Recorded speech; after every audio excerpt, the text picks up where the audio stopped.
Hey guys, just Mike here.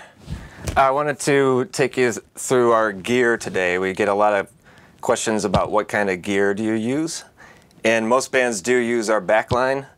Some bands bring their own guitar heads and sometimes snare drum, but for the most part, all the sessions you're listening to our gear. So we'll start off with the trusty old Fender Tone Master. It's a custom shop amp. I got this guy probably like 1998 or 99 at like a Guitar Center in Arlington Heights. But it's a great amp, especially if you like to play clean and get your distortion through pedals. It's awesome for that. It does have a dirty channel too that sounds real nice. I haven't changed the tubes on this since the 90s. I don't know if I should. Should I? Still sounds good. Yeah, so we run the Tone Master through this 212 Fender cabinet. Pardon my ignorance, but I don't know what kind of speakers are in there. I'm not sure. Next up, our bass rig. We've got the Fender Bassman 500. This is a really cool amp. It's very versatile. It's got a clean channel as well as an overdrive channel.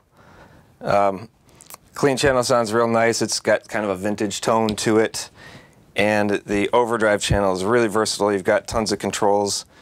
You've got your gain, and then you can blend in how much of the gain. Volume control on this channel, as well as your bass knob. You can pull it out for extra deep. Treble, you can pull it out to get a boost. Sweepable mid-range controls. And what I really love about it is that it weighs 17 pounds. We previously had a high watt bass head in here that was about 80 pounds. This one's 17.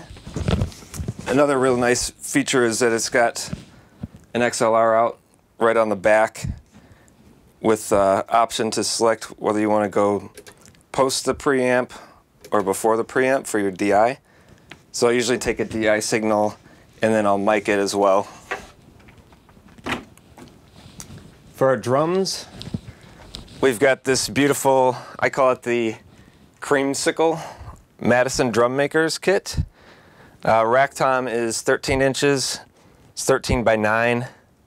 We've got a 16 by 16 floor tom and a 22-inch kick.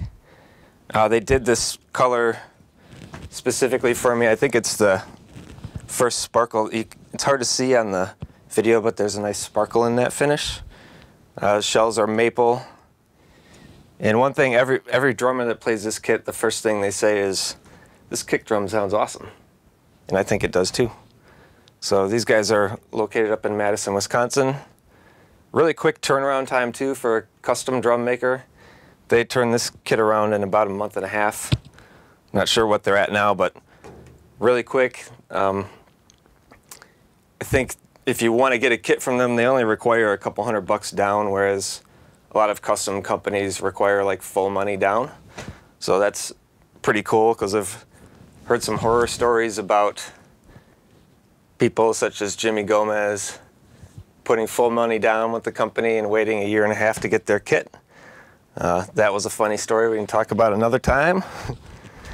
And for our other guitar, we've got a JCM 900 SLX.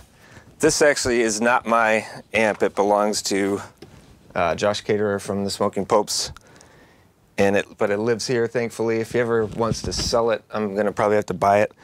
So don't sell it, Josh. This amp I don't really like. Don't like it for clean, but it's awesome if you're just using the amp distortion. If you're using pedals, I would say go with something more like the Fender Tone Master or even like a Fender DeVille.